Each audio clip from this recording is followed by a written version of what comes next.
ಓದಿರೋದ್ರಲ್ಲಿ ಅವ್ರ ಮಕ್ಕಳು ಯಾವ ಕಾನ್ವೆಂಟ್ ಕಳ್ಸಕ್ಕಾಗ್ತಾ ಇದೆ.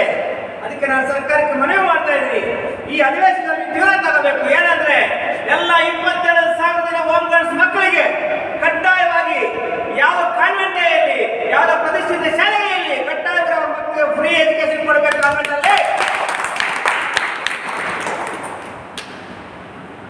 ಅಂತ ತೀರ್ಮಾನ ಮಾನ್ಯ ಮುಖ್ಯಮಂತ್ರಿ ಸಿದ್ದರಾಮಯ್ಯ ಅವರು, ಮಾನ್ಯ ಗೃಹ ಮಂತ್ರಿ ಡಾಕ್ಟರ್ ಜಿ ಪರಮೇಶ್ವರ್ ಅವರು ನಿಮ್ಮ ಅಸೆಂಬ್ಲಿಯ ತೀರ್ಮಾನ ತಗೊಂಡು ಕ್ಯಾಬಿನೆಟ್ ತರಬೇಕು. ಕ್ಯಾಬಿನೆಟ್ ಪಾಸ್ ಮಾಡಿ ಅವ್ರ ಮಕ್ಕಳಿಗೆ ಕಡ್ಡಾಯವಾಗಿ ಇಂಥ ವಿದ್ಯಾಭ್ಯಾಸ ಅನುಕೂಲ ಮಾಡಿಕೊಡ್ಬೇಕಂತ ಸರ್ಕಾರಕ್ಕೆ ಒತ್ತಾಯ ಮಾಡ್ತಾ ಇತ್ತು. ಬಹಳ ಎರಡನೇ ಮುಖ್ಯವಾದ ವಿಷಯ, ಇವತ್ತೇನು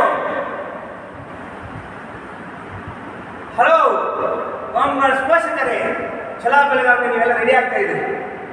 12ನೇ ತಾರೀಕು ಹೋಮ್ ಗಾರ್ಡ್ಸ್ ಒಂದು ದೊಡ್ಡ ಪ್ರತಿಭಟನೆ ಇದೆ.